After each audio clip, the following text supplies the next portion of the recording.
naturuan tayo na ang maganda lang yung positive. Na tinuruan tayo na ang negative pangit. Pero pag ititrace mo, ang pinakamadaming lesson sa buhay natin, yung pinakanasaktan tayo. Kung ang past mo, ang grabe pinagdaanan mo sa buhay, congratulations. Kasi hindi yan binigay sa'yo kung hindi maganda yung buhay na nag-aantay sa'yo in the future.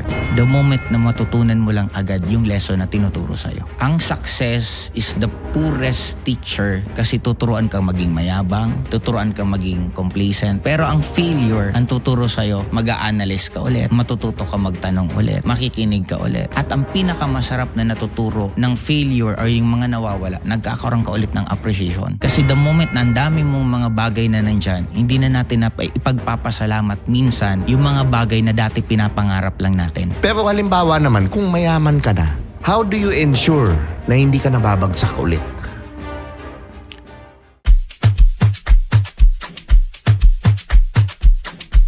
What's up, guys? Welcome to Do You Think? At ako nga pala si Tio Bry, ang host nyo dito sa podcast na to about self-improvement. At kung ikaw naman, mahilig ka sa gusto mo mag-improve, gusto mo mag-level up ang buhay mo, mag-subscribe ka na dito sa channel namin. And kung natulungan nyo ako sa kabila na mag 100,000, alam ko dito, maning-mani sa inyo yun. Supportahan nyo yung channel. By December, mag 100,000 tayo. At kung gusto nyo namang matuto habang nagdadrive, kasi majority of our time nandun tayo sa sasakyan, pwede nyo mapakinggan to sa Spotify at siyempre mag-follow kayo, i-rate nyo na rin itong podcast natin.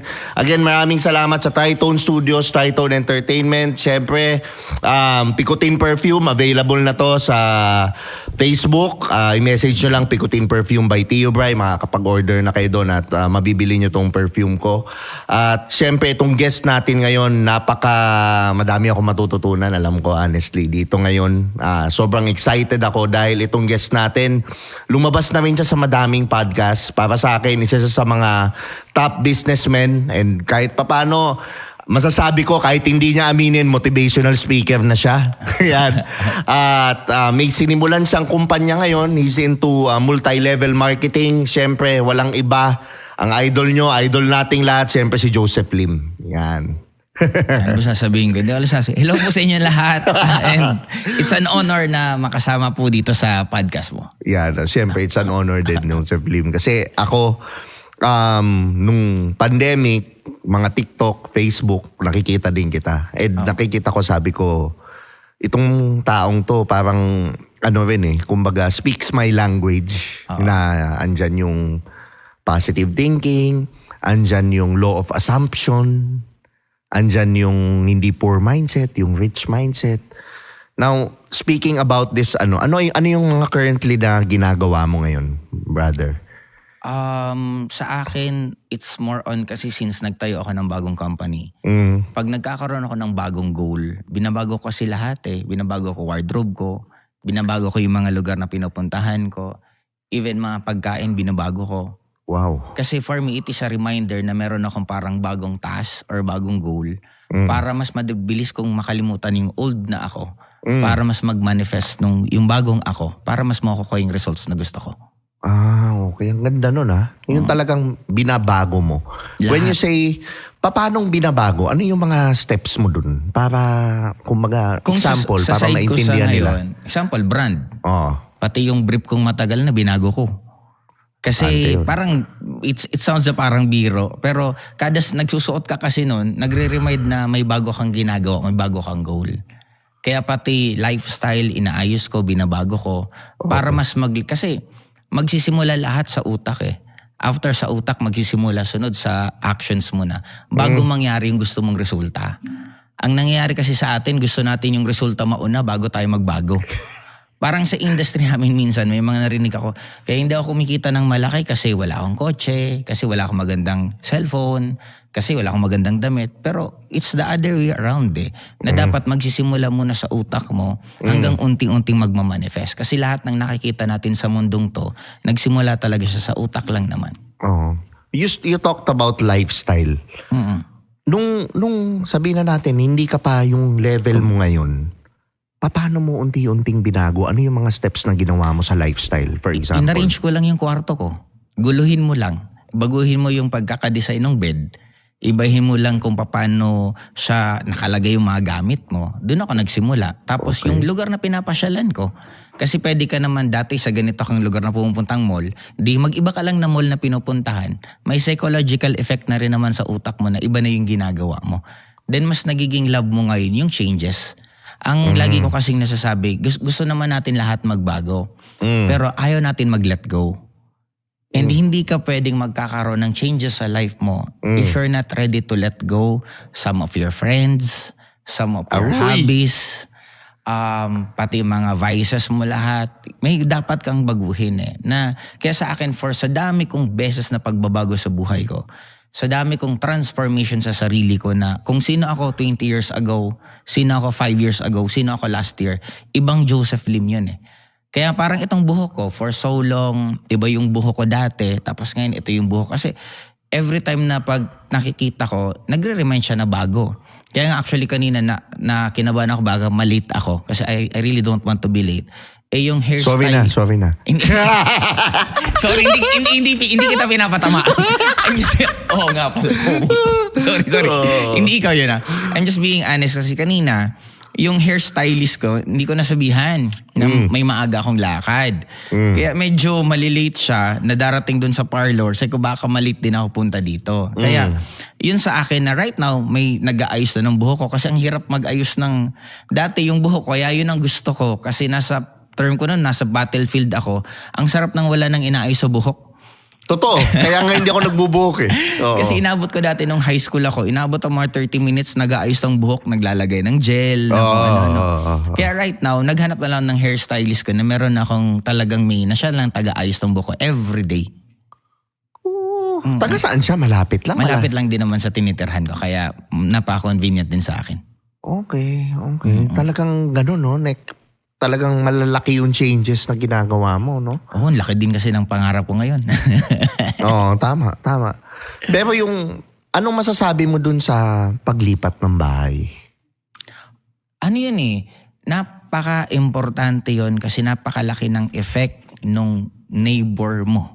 Sabi nga kung lilipat ka daw ng bahay, bago bahay tingnan mo, yung kapitbahay din tingnan mo. Kasi may effect palagi sa psychology mo kung saan ka titira at kung saan ka mismo nakatira.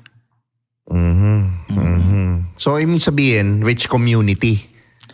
Kahit hindi, basta mas level up lang kung saan ka dati nakatira.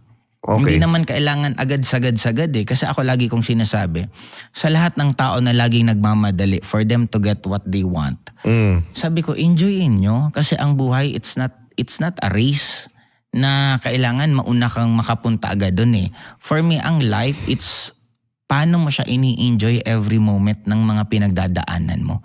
Kaya parang pelikula yan, hindi naman pwedeng after ng start, the end agad Kailangan nung ma-enjoy yung lahat ng pinagdadaanan. Kaya journey, no? Yung journey itself. Kaya lang na turuan tayo na ang maganda lang yung positive. Na tinuruan tayo na ang negative pangit. Pero pag ititrace mo, ang pinakamadaming lesson sa buhay natin, yung pinaka nasaktan tayo. Yung pinaka nag-fail tayo. Doon tayo pinaka natuto, doon tayo pinaka nag-grow. Ako naging learning curve ko na before, may mga ina-handle ako na I don't want them to be hurt. Kasi alam ko anong pakiramdam ng pain na ma-reject ka, pagtawanan ka, walang tao magtiwala sa'yo. Alam ko yung pain na yun Since I don't want them to experience that, grabe yung tinuturo ko sa kanila to the point na nadideprive ko na pa sila nung pinaka-sweetest thing na dapat nilang ma-experience. Yung lesson.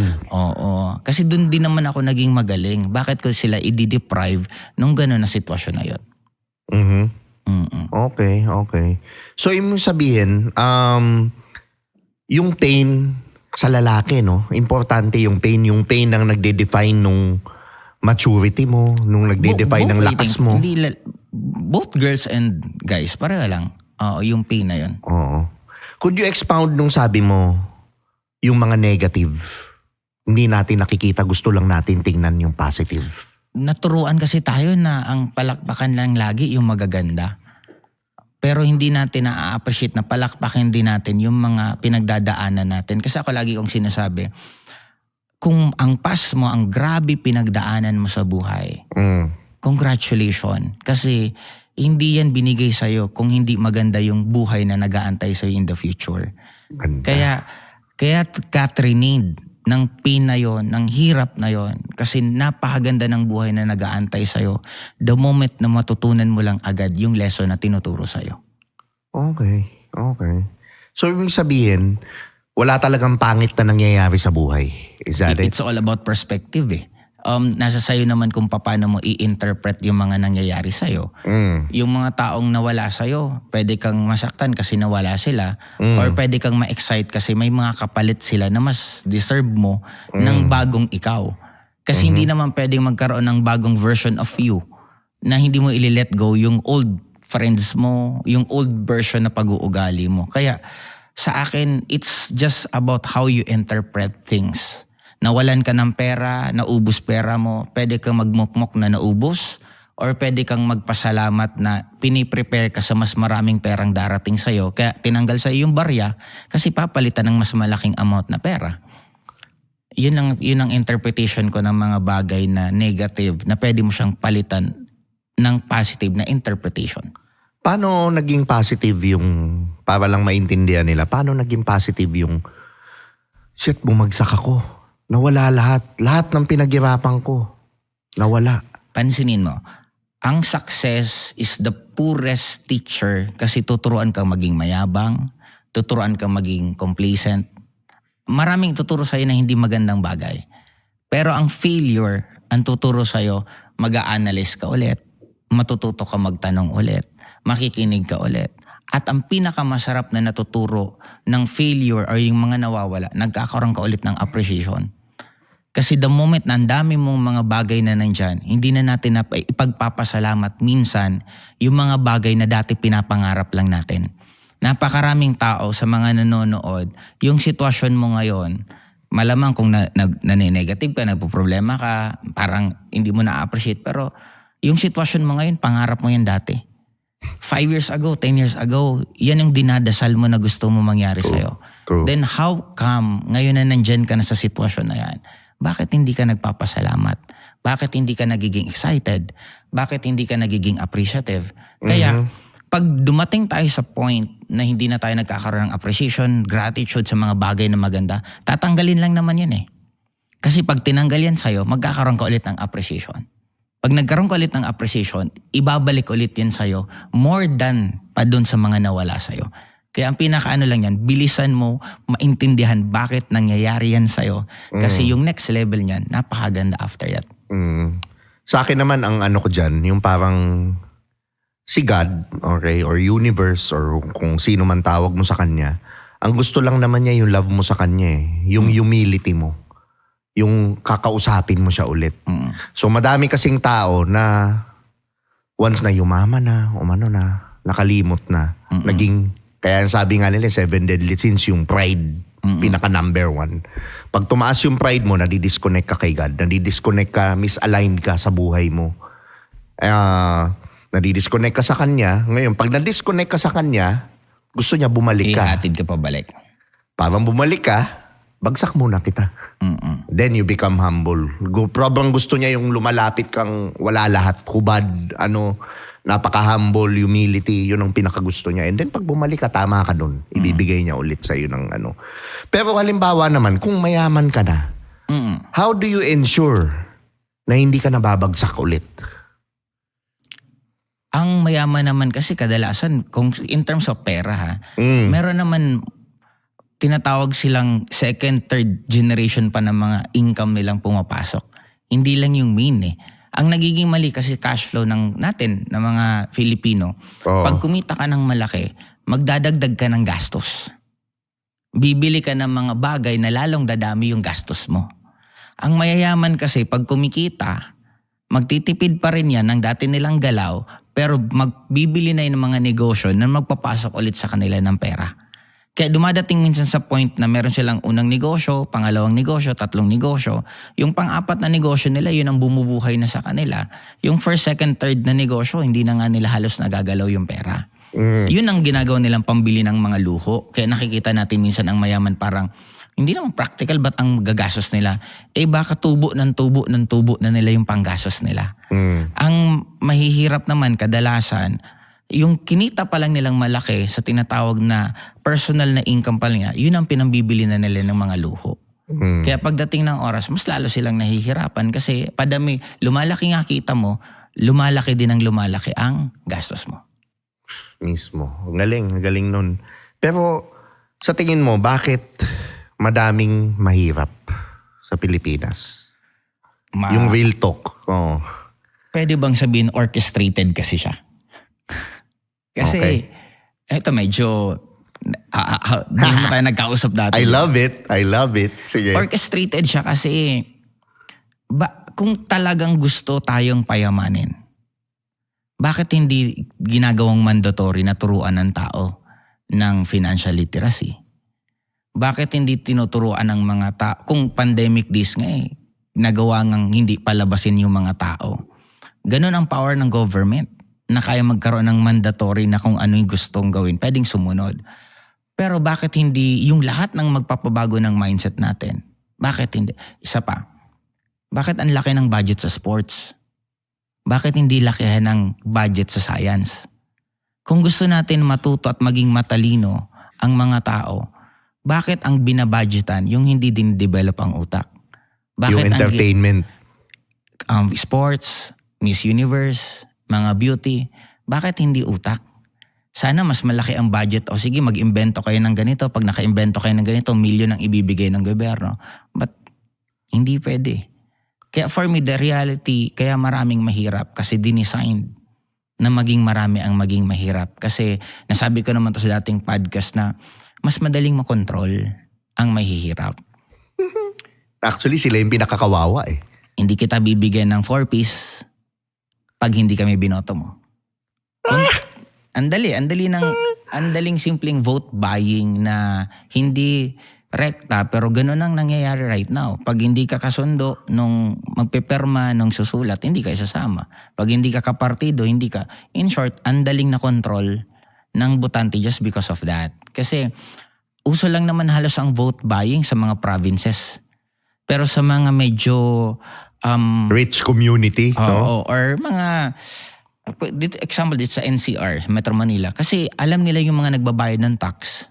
Bibili ng boto ko 5,000, 10,000, isang botohan. Tapos ang tax na binabayaran ko 2,000, 3,000 buwan-buwan. Hindi mo mabibili boto ko eh. Iboboto ko yung tamang politiko para sa akin.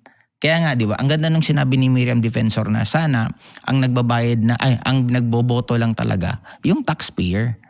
Totoo. Yung literal na nagbabayad ng tax. Kasi may narinig din akong sagot doon na, lahat naman nagbabayad ng tax kasi tuwing bumibili ka, nagbabayad ka ng tax.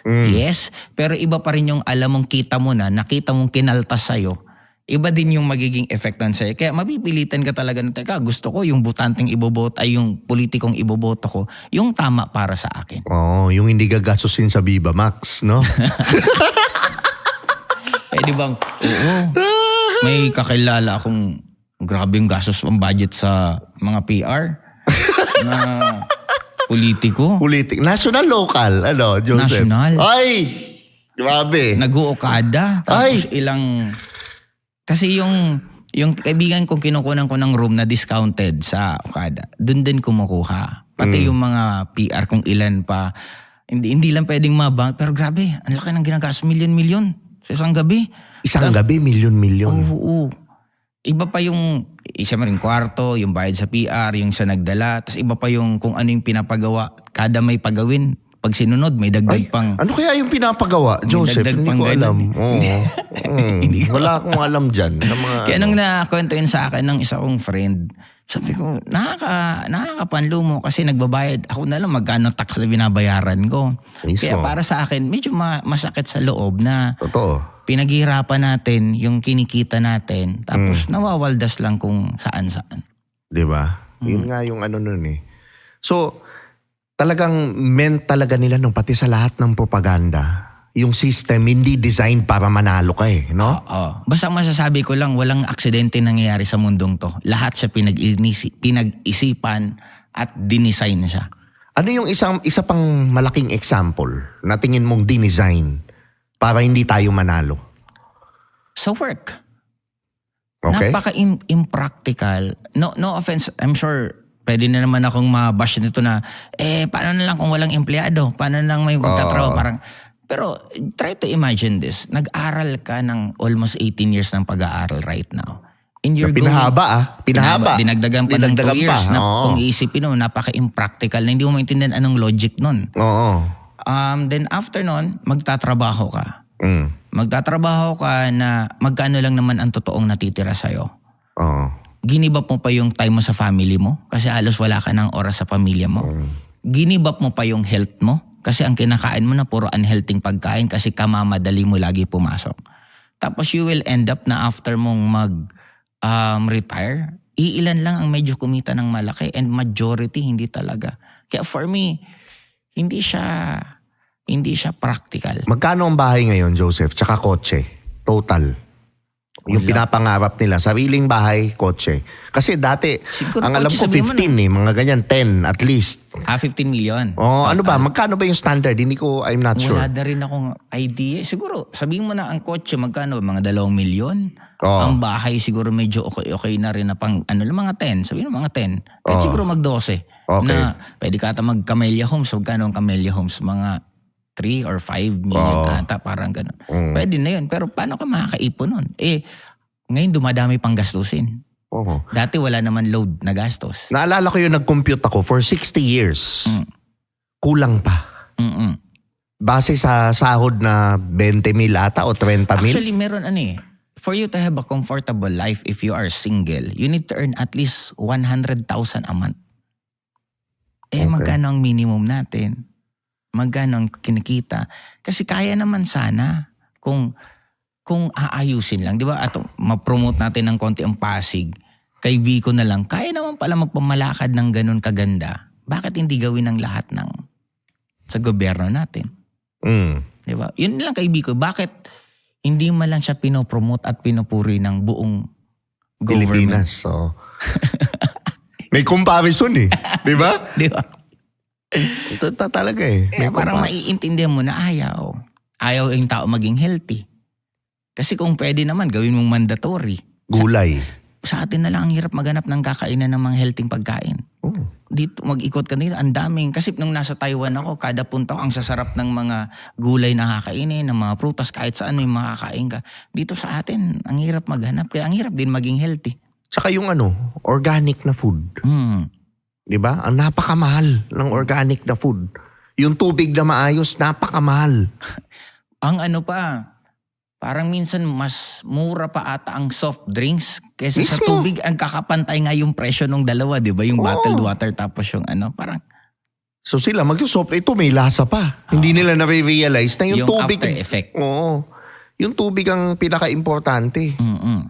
Tapos sa matindi pa dun, the more na... hindi ka unhealthy ka, hindi nagpapunction ng tama yung utak mo, the more mahirap ka.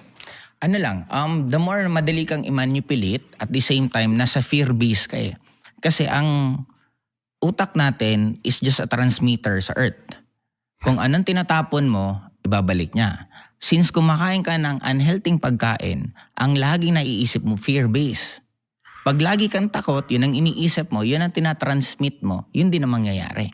Kasi di ba may tinatawag na red car theory, red taxi theory na pag naghahanap ka ng, yellow taxi theory pala, sorry. Pag naghahanap ka ng certain bagay, yun ang lagi mong makikita Maghanap ka ng mali sa isang tao, lahat ng galaw niya mali. Maghanap ka ng tama sa isang tao, lahat ng galaw niya tama. Now, the same thing din sa utak natin. Hindi totoong mahirap o mayaman ang mundong to. Pero totoong ikaw yung mahirap or ikaw yung mayaman. Nasa utak lang natin kung paano natin itatransmit yung gusto natin. At kung paano ka maniniwala na mayaman ako. Oo. Ngayon pa lang, even without money, pwede mong sabihin mayaman ka na Kasi the moment na finil mo pa lang, inisip mo pa lang, iba na yung pakiramdam Even wala ka pang a single amount of money right now. Pero the moment na inisip mo lang na mayaman ka na bago na buhay ko, yun.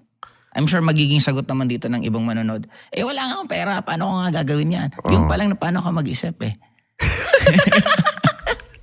Diba, Dapat yung mga mayayaman, ipamigay na lang sa mahihirap yung pera nila. Kahit ipamigay yun, darating ang time, mawawalan ka pa rin ng pera kasi ganun ka nga mag-isip. Mismo. Na dapat ikaw mismo nag-iisip. Ang pera is just an idea. Ang daming pwedeng gumawa ng pera. Walang-wala kang pera. Ba't hindi ka mag-solve ng problema ng kapitbahay mo? Saka ka maningil. Baka yung kapitbahay mo nahihirapan maglaba, ba't hindi ka maglaba? Nahihirapan maglinis, ba't hindi ka maglinis? Doon pa lang may pera ka ng pwedeng mag-generate eh. Di habang ginagawa mo yun ng paulit-ulit, sa susunod makakapag-isip ka ulit ng iba't ibang idea. Doon na dadami ang pera mo. It's all about idea. Oo. Pero, halimbawa, sabi mo, kailangan ma-feel. Di ba? Ma-feel ka, maniwala ka, na mayamang ka. Paano yun? Paano nila magagawa yun? Kung ikaw, for example, mahirap ka, minimum wage earner, let's say construction, paano? Una, kailangan... Anong unang step mo? Sige. I-feel mo lang. I-feel mo lang na blessed ka. Paano mo ma-feel? Nakatingin ka, nakatira ako sa squatter. Yan na sasabihin nila, inuunahan ko lang yung comments. Nakatira ako sa squatter. Yung trabaho ko, bilad sa araw, ang hirap, tapos kulang yung sahod, tapos yung asawa kong umangak-ngak pa kasi kulang yung nauuwi ko. Paano? Una, dun muna tayo. Unang gawin mo, isipin mo na chapter lang to ng buhay ko. Hindi to ang ending. Okay. Hindi ako habang buhay taga-squatter. Okay. Sunod, ayusin mo na yung pwede mong ayusin. Ba't ka bang ginangawaan ng misis mo? Kulang yung binibigay mo. O di ba't hindi ka maghanap ng iba pang pagkakitaan para meron ka pang dagdag na ibibigay sa kanya? Actually ako, habang ang hobby ko kasi nagja-jogging ako ng mga 1 or 2 hours na naglalakad-lakad. Ang dami ko nakikita ng mga guard, minsan mga empleyado sa hotel, na pag wala ata masyadong trabaho, nag-EML, naglalaro. Sabi ko, hindi ba nila alam na yung hawak nilang cellphone, pwede nang yumaman ka ng sobra? Rather than doing things na may mga nakakasabay ako sa yung elevator operator, nagda-download na ng mga movies, tapos doon nanonood araw-araw. Sabi ko, ba't hindi kayo mag-download na lang sila ng mga ganitong podcast, mga iba't ibang learning na pwede silang kumita pa ng pera para magbago mindset nila. Ang daming opportunity na meron tayo, hindi lang natin na ma-maximize ng sobra kasi nagagamit natin sa mga bagay na nai-entertain tayo. Bakit love natin ang entertainment? Kasi pansamantala natin na kakalimutan yung mga problema natin sa buhay. Tinatakasan mo. Okay. Ngayon, ba't hindi ka gumawa ng buhay na hindi mo kailangan takasan? Bakit hindi ka gumawa ng isang buhay na kwento mo na ikaw mismo na excite ka araw-araw? Balik tayo doon, squatters area ako nakatira. Ba't hindi mo simulan na tumingin ka na kung saan ka lilipat? Habang naghahanap ka pa lang ng lilipatan, kahit hindi ka pa lang lumilipat, masarap na sa pakiramdam. Ma-excite ka na lalo. Paano yun? Wala pa nga akong pera. Ba't ako mahanap? Hindi mo kailangan ng pera. Kailangan mo muna purpose, bakit kailangan mo magkapera.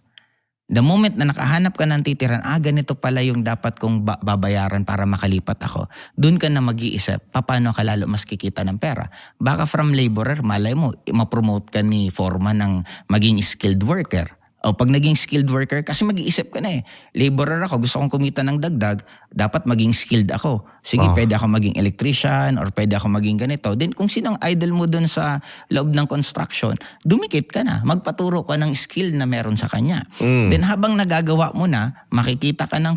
Madali naman makita sa crowd yung desidido na parang kahit hindi mo trabaho, bakit ginagawa niyan? Laborer lang naman to. Umiilaw kasi ang isang taong positive sa crowd Makikita yan ng manager, ng amo. Pag ikaw yung desidido, hindi mo kailangan magsalita, mararamdaman ka ng lahat. And pag naramdaman ka na, pag ikaw yung taong positive, mas masarap ikaw ibigay ng opportunity. Diba? Bakit masarap pahiramin ng kotse ang may kotse? Bakit ang sagwa pahiramin ng kotse yung walang kotse? For the simple reason na alam mo yung may kotse, aalagaan niya rin yung kotse mo. Kasi alam mo kung ano yung pakiramdam. That is the reason bakit tayo mas gusto natin magregalo ng mga mamahaling bagay sa mga mayayaman ng dati kaysa sa mga walang pera. Kasi alam natin na yung pinaghirapan natin, aalagaan niya. Pag yung pinaghirapan mo, binigay mo lang sa mga tao na mahihirap, kadalasan, baka isang lalang nila yan, baka kung ano lang gawin nila, masasayang That's the reason na mas attracted ang positive sa positive din. Kaya doon magsisimula lang siya sa lahat sa utak. Ako ipupusta ko yun, sundin niyo yung sinabi ko. 1 or 2 days, 3 days, nagbago na buhay mo. Not drastically nagkaroon ka na ng ang daming pera. Pero yung pakiramdam mo, dun pa lang panalong-panalo ka na. Yun din ako yung pakiramdam ang importante. Hindi yung visualize mo. Part yung visualize, pero yung pakiramdam, gaano mo katagal kayang i-maintain yun. Yung ganong excited feeling, I made it. Life just keeps on getting. Yun ang mantra ko Ako nasabi ko yun kasi 2003 of October. Yun yung first time kong na-invite sa networking. May na-meet ako na top 1 siya ng company na kumikita siya ng first sobrang laki. Sino to? Jun I-shoutout K. natin. Si Jun Ay, K. oo. Forever Living? Forever Living. Hanip yun. Siya ang top 1 ng 1996 hanggang 2001 Forever Living. Nung first time kong nakita siya at na-meet, sabi ko may nakatalo na. Sabi wala. Ang sabi ko, sarili ko lang naman. Sabi ko may tatalo na sa'yo. Darating ang time, ang pangalan ko, magiging sikat din sa industriya ng network marketing. Batang-bata ako noon, wala akong alam sa networking. Yun lang naging mantra ko. Now, since college alam ko, pa lang ata tayo noon. College pa ako noon. Since alam ko magiging sikat ako at magiging top 1 din ako at makikilala ko sa industry, yung kada galaw ko, kada presentation ko, top 1 na ako. Habang nire-reject ako, hindi ako nasasaktan kasi alam ko magiging top 1 ako. Alam ko magiging top earner ako. In short, dala-dala ko na yung emosyon na yon, yung mindset na yon. Kaya kahit anong nangyayaring negative, hindi ako tinatablan kasi alam ko kung ano yung buhay na nag-aantay sa akin. Galing nun. Paano mo siya na-hold? Na-hold on yung ganong feeling? Logic naman ang pagdedesisyon ko na. Kasi ang course ko before is computer engineer. Di ba gumagawa lang kami ng mga program, more on flowchart. Walang emosyon yan Bibigyan ka ng problema, gawa ka ng solve. Pag na-solve, okay. Pag hindi, gawa ko ulit. Then, ang ginagawa ko, pag magdrama ako, makakatulong ba? Yun lang naman ang lagi kong tinatanong. Kung hindi, bakit ko siya gagawin? Bakit kailangan ko pa magdrama? Naranasan ko rin dating umiyak, nagdrama, nagkulong sa kwarto. After nun, haharapin mo pa rin naman problema mo Then, tinanggal ko na sa equation yung pagdadrama. Tinanggal ko na rin sa equation yung pag-iiyak, pagkukulong. Pag may problema, anong solusyon? Doon na ako. Kaya yun, doon ang naging way ko, bakit ko na-hold yung emotion na yon. Kasi nakita ko na ang problema positive. Nakita ko na may pera sa problema. Yun nga yung opportunity. Kaya nagkakanegosyo Kaya hindi ko siya nakitang pangit, negative. Yung lahat ng bagay na natututunan ko, pag natutunan ko to, pwede ko na tong maituro.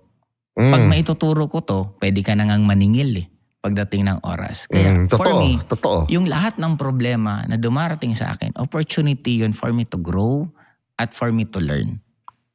Mismo. Pero sa ngayon ba, kung ikaw, halimbawa, tanggalan ka ng yaman ngayon lahat, ano yung unang step na gagawin mo? Walang-wala ako lahat? Andiyan pa rin yung mga kaibigan ko? Nandiyan pa rin mga kaibigan mo. Let's say for example, tanggalin natin yung connection. Sige, sama natin. Ano yung first step na gagawin mo? Maghahanap ako ng I need to survive. Maghahanap ako na saan ako pwedeng may makain ako, pwede akong may matirhan. Then after doon ako saka mag-iisip dahan-dahan ano yung mga next na gagawin kong move. So, pwede ka maghanap ng work or makitira ka or whatever? Makikitira ako na pwede ako maging katulong. Or pwede akong, ano po ba yung pwede kong gawin na utusan niyo po ako kahit wag niyo na po akong bayaran muna, basta gusto ko lang po may matiran at may makain. Doon muna ako magsisimula. Then gaagalingan ko na yun ng sobra na hanggang to the point na pwede na silang magbayad sa akin hanggang lipat ng mga gagawin hanggang maka-recover ulit. Okay. Kasi pag nagbago naman ang mindset mo, everything will fall into places. Di ba may mga moment tayo sa life na gusto mong magbago buhay mo. Kaya lang di nga natin na-appreciate yung pain. Gusto magbago buhay mo, bigla kang siningil nung matagal mo may utang ka na matagal na bigla kang ngayong siningil. Ang akala natin, pangit yun kasi ba't ako sinisingil? Pero ang hindi mo alam, positive yun kasi pinupush ka na nga mag-level up para mabayaran mo yung atraso mo. Then magbabago ng buhay mo because of that. Yun ang hindi natin naiintindihan kasi gusto natin magbago yung buhay natin with the script na gusto natin. Doesn't work that way. May script ang mundo Kumaga may program ang mundo, may program ang nasa taas kung ano yung gusto niya, kung anong dapat na batas ng mundo. Na pag madidisalign ka, dun ka mahihirapan. Kasi may ruling Bakit may speed of light? Bakit may limit ang speed? Bakit ang gravity nasa 9.818 kung tama pagkaka-recall ko? Bakit lahat may numbers? Ibig sabihin may program. Then if you're just going to be aligned dun sa program na yon, you will never go wrong dito sa mundong to. Boom. Dun lang naman tayo nagiging mali eh. Kasi gusto mong, parang naglaro ng games, ang gusto mong masunod yung rules mo. Hindi pwede. Ang masusunod dun yung programmer, kung ano yung laro ang ginawa niya. Pag hindi ka nag-adjust dun, hindi ka mananalo. Yung programmer, sino yun? Yung nasa taas. Siya lang naman. Higher self. Siya ang great architect na umaano dito sa mundong to eh. Siya yun eh. Kaya dapat maintindihan natin na may dapat sundin. Na pag sinunod mo yun, magiging smooth ng sobrang buhay mo. Yan yung laws of the universe eh. No? Pero ano yung mga money blocks na usually naghihinder sa'yo sa pagyaman mo? Yung mga beliefs, mga ano yung ayaw mong mga harapin behavior. yung mga dapat mong harapin. Kung may mga utang ka, bayaran mo. Okay. Singilin ka man o hindi, bayaran mo. Kasi the moment na hindi mo iniisip mo yan na hindi mo yan babayaran, nagbigay ka na ng message na huwag ka nang bigyan ng pera. Kasi kaya nga hindi ka magbabayad kasi walang perang darating. Kaya dapat bayaran mo lahat ng atraso mo. Level up ka lagi. Ibig sabihin, hindi ka dapat laging conservative na hanggang makakatipid, makaganito. Dapat opensa ka. Kaya nga, di ba sabi Paano ko, yun? Paano yung opensa na yun, bro? you need to have a comfortable life para mas malalo kang ma-excite sa pagbabago ng buhay mo. Kailangan mo pumasok sa hotel kung di ka pa nakakapasok. Pikit mata, alam ko, may bigit siguro 1,000, 2,000 gasto sa isang kain. Kailangan mo maranasan yan. Kung gusto magkaroon ng kotse, nakakatakot man pumunta ng kasa, pumunta ka. May pera ka o wala, pumunta ka. Yun yung mga level up na dapat gawin mo na hindi mo pa nagagawa sa buhay mo. You need to have friends na mayayaman. Katulad ng pag-uusap natin before na ako ang social climber for me. It is a positive trait. Kasi nakakapunta ka sa lugar ng mayayaman kahit wala kang pera. Nakakausap mo yung mga mayayaman kahit hindi mo pa sila ka-level. Kaya positive traits yun eh. Kaya for me, you need to prove sa nasa taas kung ano yung buhay na gusto mo. You need to convince him. Then paano mo siya makakonvince eh? Then dapat ngayon pa lang ang galaw mo, ang pag-iisip mo, ang sipag mo, pang mayaman na. Kahit wala ka pang pera dun sa gusto mong klaseng kitain. Tsaka yung galit sa mayaman, no? Kailangan tanggalin nila. Isa pa yan. Kasi kung galit ka lagi sa mayaman at sa successful, lalayo ka eh. Pag lumayo ka, paano ka matututo? Kaya dapat kung may nakikita kang successful, mas matuwa ka. Mas alam mo, parang naano ko yun sa SOCMED eh. Ang yaman-yaman nyo, bakit hindi nyo ipamigay yung pera nyo? Hindi naman ako nagpakayaman para sa'yo. Nagpakayaman ako para sa buhay ko at para sa magiging buhay ng family ko. Then bakit mauutusan ibigay ko sa mahihirap lahat ng kinikita ko? Di sino ang gaganahan tuloy dyan na ganyan? In short, for me, kung may nakikita kang yumayaman, be inspired. Mas ma-inspire ka na ano ba ginawa nila, paano ba nila ginawa. Mas malalapit, nakikita ka rin. Kasi pag may nakikita tayong mayaman, hingi dito, utang dito, paano natin minsan parang gugulangan na paano kaya tayo magpapalibre, then tinuturuan mo silang lumayo. Na dapat nga, mas baliktarin mo eh. Kasi ikaw yung may kailangan. Ikaw dapat magbayad. Ikaw magbigay ng value. Na parang, kain naman tayo. Ako kahit libre ko na. Diba? Parang ganon. Kasi, yung ituturo sa'yo, it can change your life forever. Tsaka ako mas gusto ko yung 1-0. Yung may nakuha ka sa akin kaysa sa may nakuha ako sa'yo. Ako, ayoko ng free meal. Totoo. Ang hirap pag siningil ka ng utang na loob. Ang Pilipino, ganun eh, no? Oo. Kaya as much as possible, tama ka, mas gusto ko ako yung manlibre. Ang hirap pag ikaw may utang na loob. Tsaka hindi nila na-realize, giving is a sign of having. Oo, totoo. When you have more shall be given. Ano yan eh? Diba? Kung ano yung wala ka, yun ang ipamigay mo. Mismo. Kung malungkot ka ngayon, magbigay ka ng happiness. Pag hiwalay mo, dalawa kayong masaya. Di ba parang if you're having a bad day, lumabas ka sa bahay mo, pumuri ka ng tao na kasalubong mo, hi, ganda naman ng suot mo, hi, ganda ng bag mo, tulungan mo. Pag hiwalay mo, ikaw yung sobrang saya na ng araw mo. Mismo. Na yun ang ruling dito sa mundong to, na kung ano yung wala, yun ang ipamigay. Next na magiging tanong, paano nga, wala akong pera. Ang pera is energy. Hindi naman ibig sabihin pag sinabing pera itself yung nakikita natin. Energy itself. Tumulong ka sa surroundings mo. Yung kapitbahay mo, linisin mo yung harap ng bahay. Doon pa lang you will feel good. At may iba nang mangyayari sa'yo. Yun ang napakasimpleng equation ng life. Napakadaling magbago buhay natin. Napakadaling maging successful. Hindi lang natin siya nagagawa kasi ayaw natin baguhin yung mga ginagawa natin. Naniniwala ka bang mahirap ang pera? Hindi. Bakit mahirap ang pera? Kasi ang pera, neutral thing naman siya eh. Ginawa lang naman siya, print lang naman siya. Pwede naman, may mga tao na bagyo-bagyo ang pera eh, nagagawa nga nila yun. Bakit hindi natin? Di ba ang mindset kasi ng bang yaman nila eh. Oh, mayaman sila. Ba't hindi ba tayo pwedeng maging ganun din sa kanila? Kasi lahat naman nagsimula sa wala. Ang SM, saan ba nagsimula si Henry C? Sa wala. I-trace mo lahat. Lahat sila nagsimula sa wala. Then what if yung sitwasyon mo ngayon, sa'yo magsimula yung meron?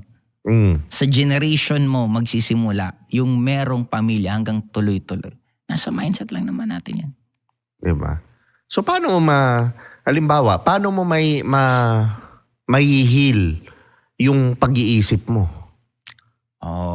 Baguhin mo yung mga pinapakinggan mo, baguhin mo yung mga pinapanood mo, baguhin mo rin yung mga kaibigan mo na hindi nakakatulong sa'yo para maramdaman mo yung mga positive na emotion na yun. Yun lang naman. Okay. So yung mga kaibigan, ano yung mga kaibigan dapat nilang iwasan? Yung pa-victim. Parang lahat na lang, lagi sila ang biktima. Yung laging... Api. Oo. Yung hindi na uubusan ng problema, tuwing nakikita mo, laging may problema. Pinakasimpleng formula, yung pagkausap mo, hindi masarap yung pakiramdam mo paghiwalay nyo, yun ang lalayuan mo. Dapat it's more on na pag ang kausap mo, lalo kang motivated, lalo ka nang gigigil. Ang pinag-usapan nyo, pagbabago ng buhay, hindi problema ng ibang tao. Ang pinag-usap, lalo yung mga past na tao.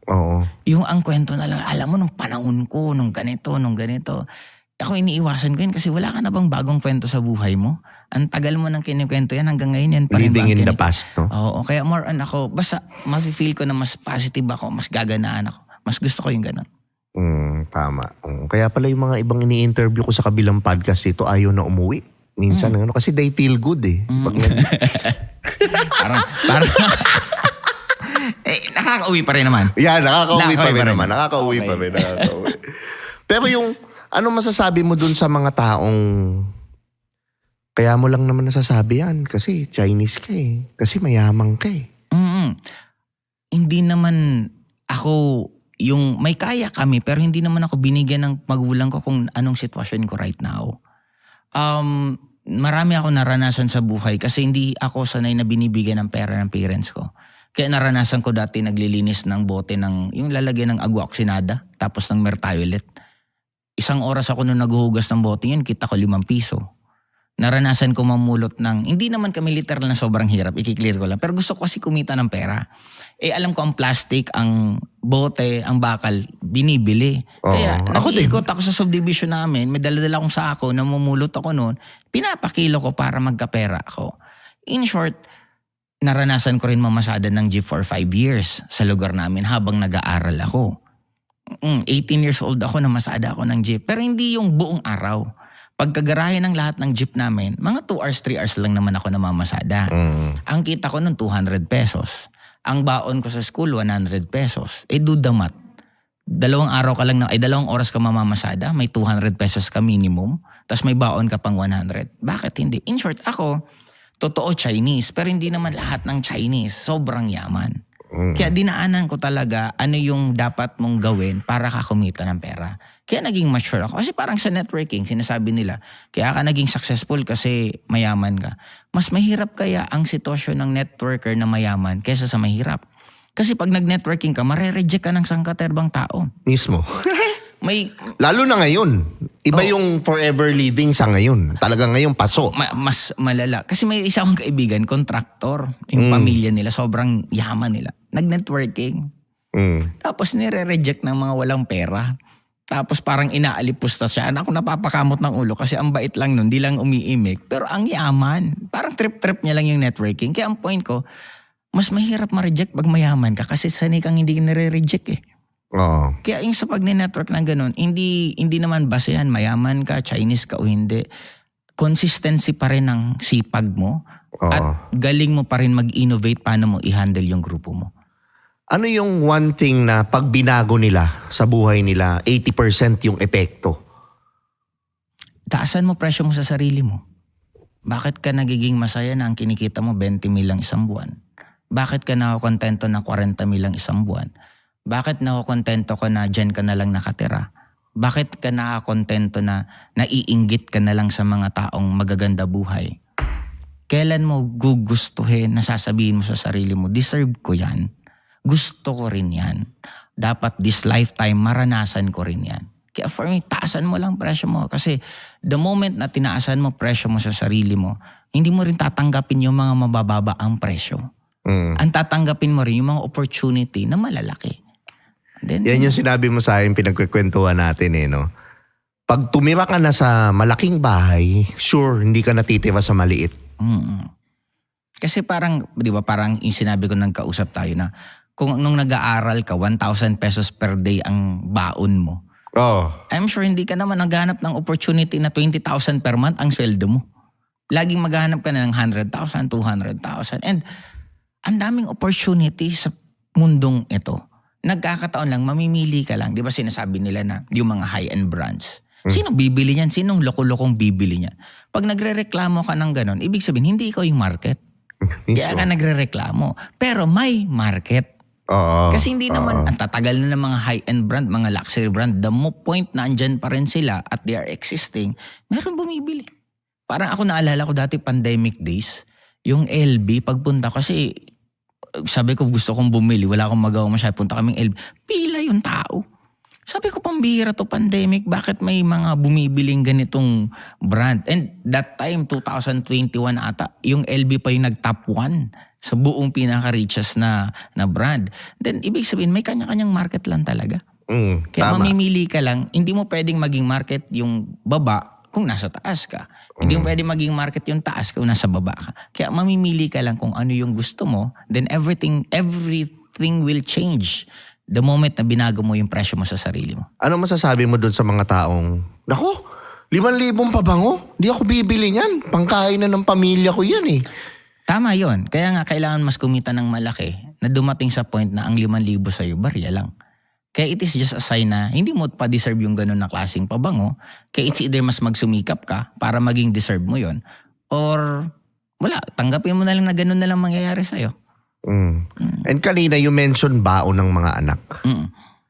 Ano yung take mo dun sa baon ng mga anak? Magkano yung safe na baon ng mga anak per day na hindi naman sila feeling mahirap? Or dapat ba, porket mayaman ng tatay, dapat ba mataas ang baon? Anong ngayon ang take mo dun being a sa akin Chinese? kasi ang anak ko is just 5 years old, kaya hindi pa makaka-relate. Hindi ko pa naman binibigyan siya ng pera. Pero sa akin, wag naman to the point na sobrang laki na hindi na niya na-appreciate.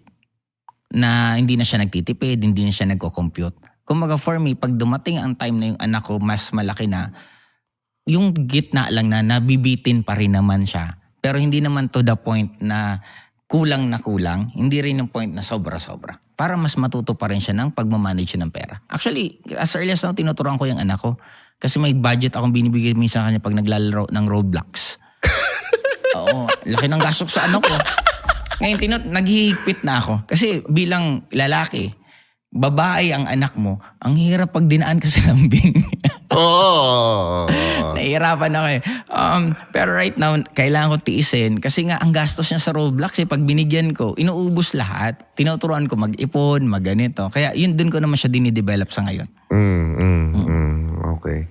Ano yung pinaka final message mo ngayon sa mga nanonood na mahirap at gustong lumevel up yung buhay ngayon na?